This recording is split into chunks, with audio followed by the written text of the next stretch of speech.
क्या आप जानते हैं कि भगवान राम ने अपने 14 वर्ष के वनवास के दौरान कहाँ-कहाँ यात्राएं की थी? आखिर भगवान राम अयोध्या से निकलने के बाद किस किस जगह पर अपना पड़ाव डाले थे और किस रास्ते से होते हुए वो श्रीलंका तक का सफर तय किए थे? दोस्तों, आज मैं आपको भगवान राम द्वारा वन में बिताए हुए 14 सालों का पूरा वृतांत बताने वाला हूँ। कृपया इस वीडियो के अंत तक बने रहिए। नमस्कार दोस्तों, पहला पड़ाव तमसा नदी के तट पर। सबसे पहले अयोध्या से विदा लेने के पश्चात भगवान राम रथ में बैठकर आर्य सुमंत के साथ तमसा नदी के तट तक पहुँचे। वहां तक अयोध्या की प्रजा भी उनके साथ आई, जो उन्हें अकेले जाने देने को लेकर तैयार नहीं थी तथा उनके साथ चलने की जिद किए बैठी थी। इसलिए उस रात श्री राम ने अपना डेरा तमसा नदी के तट पर ही डाला तथा सूर्योदय से पहले अयोध्या की प्रजा को बिना जगाए सीता, लक्ष्मण तथा सुमंत के साथ कौशल देश की नगरी से बाहर निकल गए। इसके पश्चात वे अपने मित्र निषाद राजगुरु की नगरी श्रृंगवेरपुर के पास के वनों में पहुंचे तथा वहीं एक दिन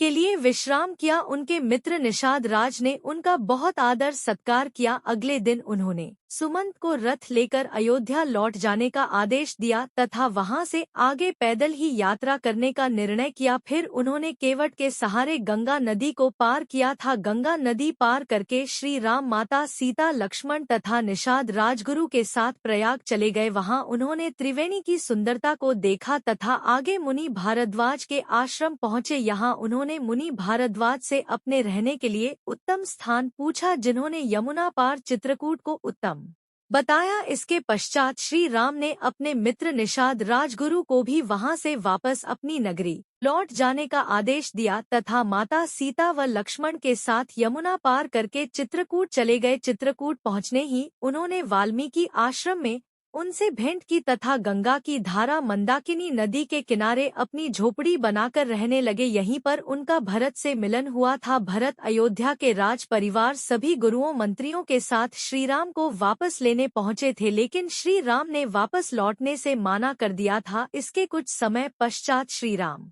चित्रकूट भी छोड़कर चले गए थे, क्योंकि उन्हें डर था कि अब अयोध्या की प्रजा यहाँ निरंतर आती रहेगी, जिससे ऋषि मुनियों के ध्यान में बाधा पहुंचेगी। भगवान राम उसके बाद दंडकारण्य अर्थात आज के दंडक वन में प्रस्थान किए। दंडक वन अर्थात आज के हिसाब से छत्तीसगढ़, मध्य प्रदेश और आंध्र प्रदेश के इलाके। यहाँ पहुंचकर सर्वप्रथम उन्होंने ऋषि अत्रि तथा माता अनुसुईया से उनके आश्रम में जाकर भेंट की। माता अनुसुईया से माता सीता को कई बहुमूल्य रत्न, आभूषण तथा वस्त्र प्राप्त हुए। ऋषि अत्रि से ज्ञान पाकर आगे बढ़ गए। इसके पश्चात उनका विराज राक्षस से सामना हुआ, जिसका उन्होंने वध किया। भगवान राम दंडकारण्य के वनों में घूम घूम कर राक्षसों का अंत करने लगे। प्रभु श्री राम ने अपने वनवास काल तक ज्यादातर समय दंडकारण्य के वनों में बिताया था। जब दंडकारण्य के समय में प्रभु श्री राम ने अपने वनवास काल के वर्ष बिता दिए, तब उनकी भेंट महर्षि अगस्त मुनि से हुई। अगस्त मुनि ने श्री राम को उनका अगला पड़ाव दक्षिण में गोदावरी नदी के किनारे पंचवटी यानी आज के नासिक शहर के क्षेत्र में बनाने को कहा। अगस्त मुनि से आज्ञा पाकर श्री राम पंचवटी के लिए निकल गए। अब श्री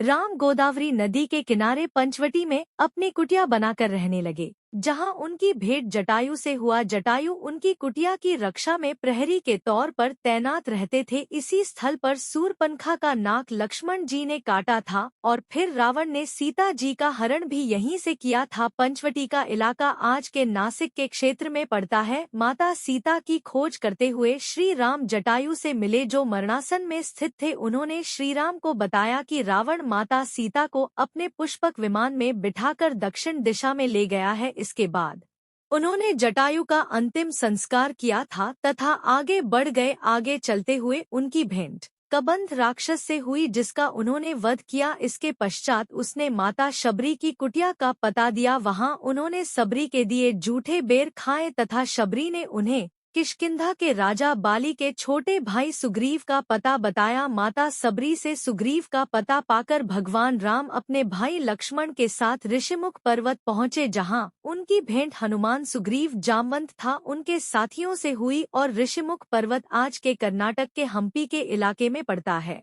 उसके बाद भगवान राम पार्श्वांगिरी गिरी पर्वत पर गए। वर्षा ऋतु के कारण भगवान राम ने 4 मास किष्किंधा के निकट पार्श्वांगिरी पर्वत पर लक्ष्मण के साथ निवास किया जो आज के मैसूर में है। 4 मास के पश्चात जब माता सीता की खोज आरंभ हुई तब हनुमान ने लंका में उन्हें ढूंढ निकाला। श्री राम को इसकी सूचना दी गई तथा वे संपूर्ण बानर सेना के साथ रामेश्वर में पहुंच गए। इस स्थल का नाम भी उन्होंने स्वयं दिया क्योंकि यहाँ उन्होंने शिवलिंग की स्थापना की थी जिसे उन्होंने राम का ईश्वर बताया, इसलिए इस स्थल का नाम रामेश्वरम पड़ा। वहां से उन्होंने बानर सेना की सहायता से समुद्र पर 100 योजन का पुल बनाया जो भारत के धनुषकोडी से शुरू होकर श्रीलंका के मन्नार द्वीप को जोड़ता था, जिसके पश्चात राम सेतु की सहायता से भगवान राम बानर सेना के साथ लंका चले गए। उस जगह का नाम नुवारा एलिया पर्वत श्रृंखला कहा जाता है। अंत में उन्होंने रावण के सभी भाई बंधुओं, योद्धाओं, सेनापतियों समेत उसका विनाश कर दिया था तथा माता सीता को अपने साथ पुष्पक विमान पर बिठाकर अयोध्या लेकर आए थे। तो दोस्तों, हमारी यह जानकारी आपको अच्छी लगी हो तो वीडियो को लाइक